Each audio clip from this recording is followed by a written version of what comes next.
चलो बुलावा आया है, सौधर्म इंद्र इंद्राणी ने बुलाया है। अयोध्या नगरी की परिकल्पना से पहले सौधर्म इंद्र इंद्राणी का राज दरबार सजाया है।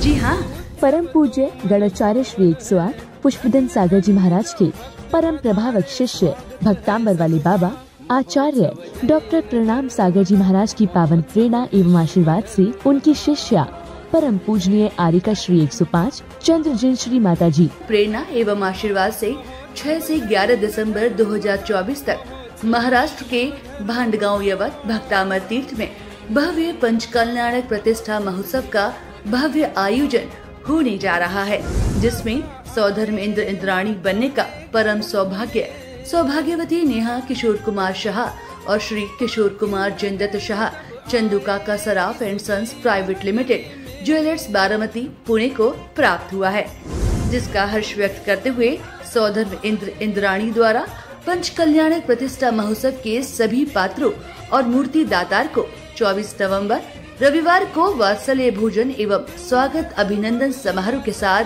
भगवान के माता पिता श्रीमती हीरामणि जिनेन्द्र कुमार बाकलीवाल और श्री जिनेन्द्र कुमार बाकलीवाल की गोद भराई का आयोजन भांडगांव यवत भक्तामर तीर्थ में किया जा रहा है, जिसमें आप सभी धर्मानुरागी बंधु और भगिनी सभी को सादर आमंत्रित है।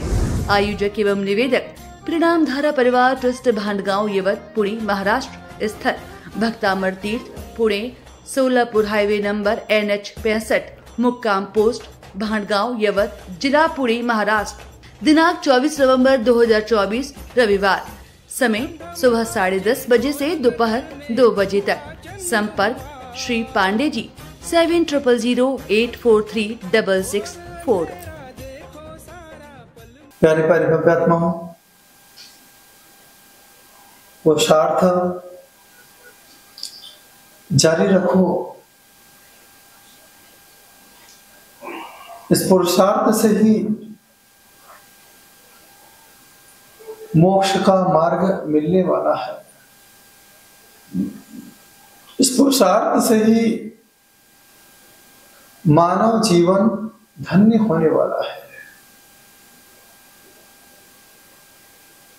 इस पुरुषार्थ में ही एक पुरुषार्थ है जिसका नाम है अर्थ पुरुषार्थ।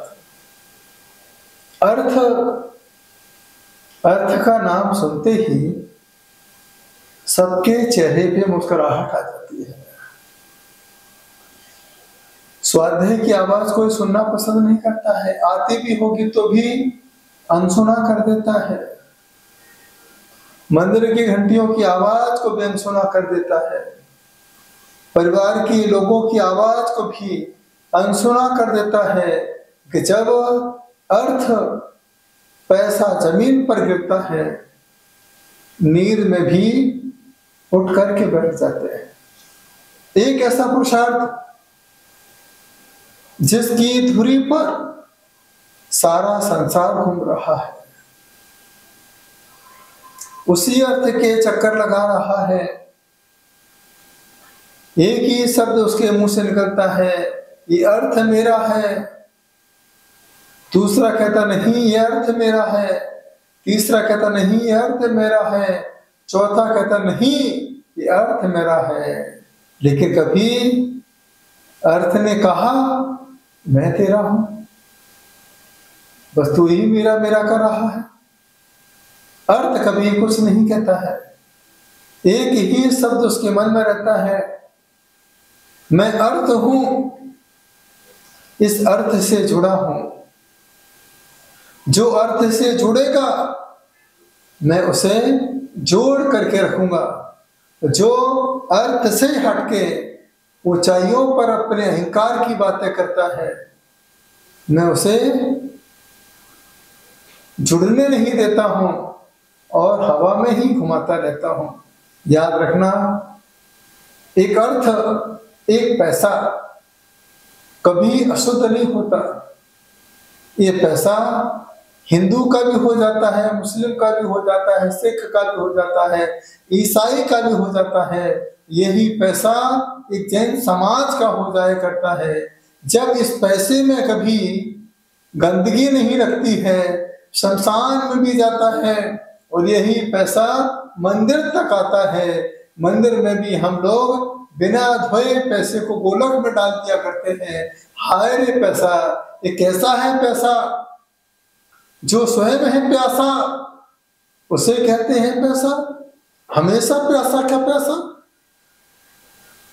आपकी प्यास को और बढ़ाता, ढंग से मंदिर नहीं बैठने देता, पूजन नहीं करने देता, साधु को आहार नहीं देने देता, तीर्थ यात्रा नहीं करने देता, संतों के साथ वार्तालाप धार्मिक चर्चा करने नहीं देता। हाय रे प्यासा, तू कितना है प्यासा, कभी इसकी प्यास नहीं बुझ सकती है।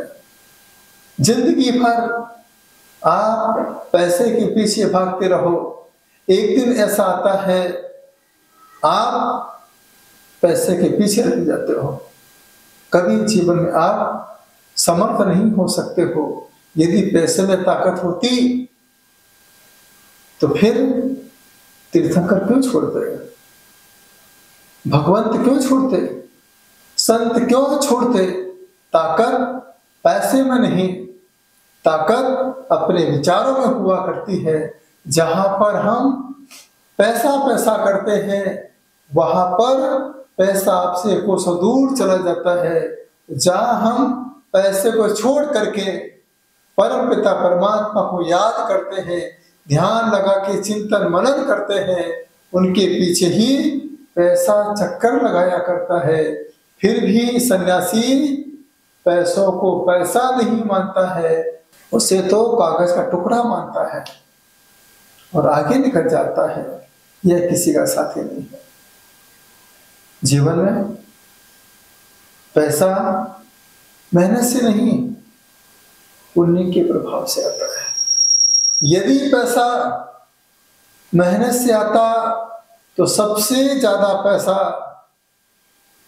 मजदूरों के पास होता है, सबसे ज्यादा पैसा सड़कों पर मेहनत करने वालों के पास होता, सबसे ज्यादा पैसा बड़े बड़े टावर बनाने वालों के पास होता, सबसे ज्यादा पैसा किसानों के पास होता। लेकिन याद रखना, ये पैसा कमाते तो हैं लेकिन कभी अपने घर नहीं बना पाते हैं, अपने परिवार का भरण पोषण भी नहीं कर पाते हैं। यह पैसा मेहनत से नहीं, यह पैसा धर्म के पुरुषार्थ के साथ आता है। यही पैसा पुण्य के प्रभाव से आता है। जब पुण्य तेज होता है तो शब्दों से पैसा अपने आप आ जाता है। जब पाप कर्म का उदय होता है, हाथ पैर चलाने के बाद भी 2 समय का भोजन तुम्हारे नसीब नहीं होता है। जीवन में पैसे के पीछे मत भागो।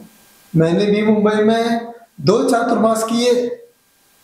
सुबह से ही मैं देखता हूँ 6 बजे से लोग अपने घर को छोड़ छोड़ करके पैसा कमाने के लिए 60, 70, 80 किलोमीटर तक जाते हैं। और रात को 12 बजे जब बच्चे घर में सो जाते हैं, पूरा परिवार विश्राम में चला जाता है, तब हम घर जाते हैं। अरे जिसके लिए तुमने पैसा किया है, अरे तुमने जिसके लिए पैसा कमाया है, आप तो उसे बैठा हुआ भी नहीं देख पाते हो। 2 शब्द प्यार की हम उनके साथ बातें नहीं कर पाते हैं। तो ऐसा पैसा किस काम का सोचो। जीवन में सब कुछ जरूरी है, लेकिन उससे पहले अपने अंदर संतोष का होना सबसे ज्यादा जरूरी होता है।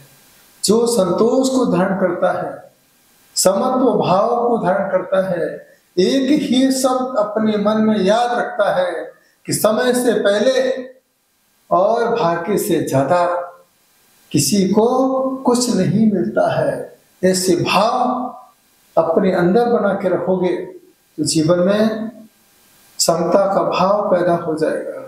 कोई बुरा कहे या अच्छा, लक्ष्मी आवे या जावे, लाखों वर्षों तक जियो या मृत्यु आज ही आ जावे। ऐसे भाव उसके अंदर पैदा हो जाते हैं जो समता के साथ, संतोषी भाव के साथ अपने जीवन को यापन करता है। एक घटना बचपन में हमने पढ़ी। एक बुढ़िया आज अभी इसी वक्त के बारे में सोचा करती थी। पूरे गांव में चर्चा थी कि अगर सीखना हो उस बुढ़िया से सीखो, जो कभी शाम तक का नहीं सोचती है, कल की बात तो बहुत दूर की हुआ करती है। एक बार सेठ जी के मन में भाव पैदा हुआ, देखते हैं यह बुढ़िया आज अभी इसी वक्त के बारे में सोचती है या फिर इसे कल की भी चिंता है।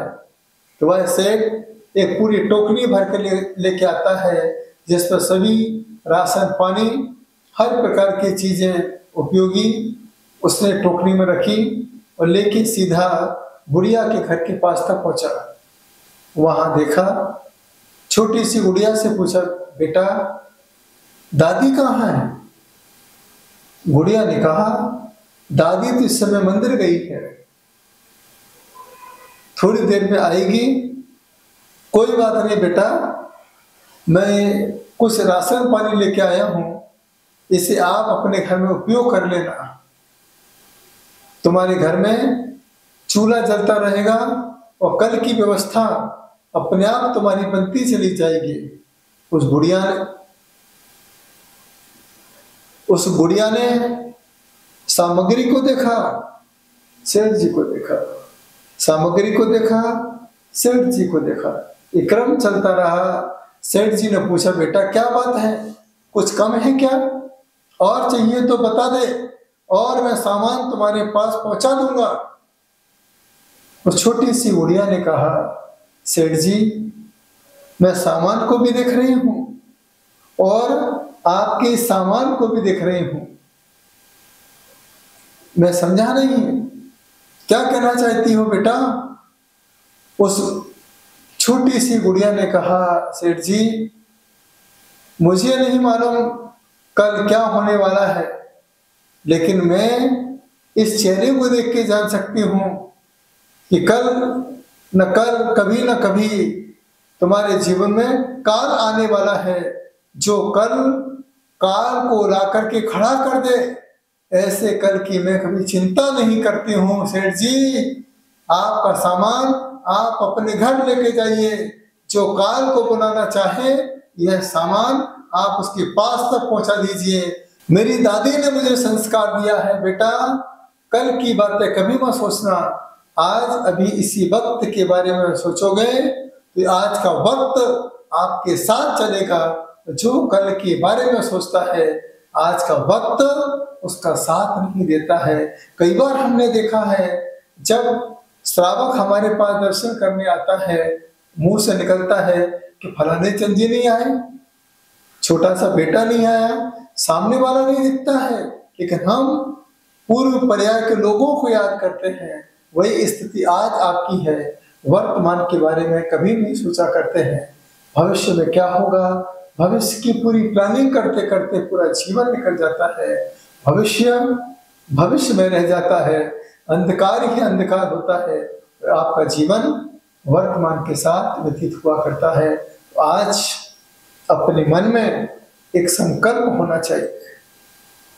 क्या एक ही संकल्प, हमें पैसे के पीछे नहीं भागना है, हमें धर्म के पीछे भागना है, हमें जिनवाणी के स्वाध्याय के लिए भागना है, हमें गुरु के साथ साथ भागना है। जो धर्म के साथ भागता है, जो जिनवाणी का स्वाध्याय करता है, जो गुरु के विहार में भागता है, एक दिन ऐसा आता है उसका भागना ही भाग्योदय हो जाया करता है, उसके जीवन का कल्याण हो जाया करता है। तो जीवन में धन धन धन कब तक है धन? जब तक ना हो निधन तब तक करते रहो धन।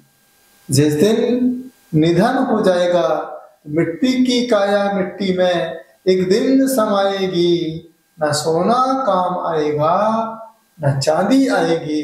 तो ऐसी चीज क्यों इकट्ठी करते हो जो निधन के बाद ही दूसरों की हो जाती है। अरे अपने अंदर ध्यान को पैदा करो, जीवन धन्य हो जाएगा। ध्यान के साथ जियो, जीवन में आनंद बरसने लगेगा। ध्यान से बातें करो, परमात्मा अपने आप आपसे बातें करने लगेगा। तो आज अपने मन में एक संकल्प बनाइए, जो मुझे मिला है यही हमारा पुण्य है। इतना मिला है, बहुत अच्छा हुआ, जो आज की पूरी व्यवस्था को बना के रखता है। तब जाके आप अपने जीवन में अर्थ के पुरुषार्थ को समझ सकते हो। अर्थ व्यर्थ है, जो आत्मार्थी हो जाता है वह अपने जीवन में समर्थ हो जाता है। जो स्वार्थी हो जाता है वह कभी अपनी आत्मा का कल्याण नहीं कर सकता है। तो हमें आत्मार्थी बनना है, आत्मा से जुड़ना है। जब मैंने भगवान महावीर के आर्थिक चिंतन पर पीएचडी की विक्रम विश्वविद्यालय से, तब लोगों ने मुझसे पूछा, आप भगवान महावीर के आर्थिक चिंतन पर, जिसने अर्थ छोड़ा, आप उस पर पीएचडी कर रहे हो? मैंने कहा ये तो अच्छी बात नहीं है। मैंने कहा क्यों? लोग क्या कहेंगे? जिस प्रभु ने सारे परिग्रह का त्याग किया और आप उस पर पीएचडी कर रहे हैं। मैंने कहा देखिए, अर्थ के कई अर्थ हुआ करते हैं, लेकिन मैं जानता हूं तुम्हारा उद्देश्य एक ही अर्थ की धुरी में घूमता है। तो मैंने कहा याद रखना, भगवान महावीर का आर्थिक चिंतन इस अर्थ से जुड़ा हुआ है जिसे हम पृथ्वी कहा करते हैं।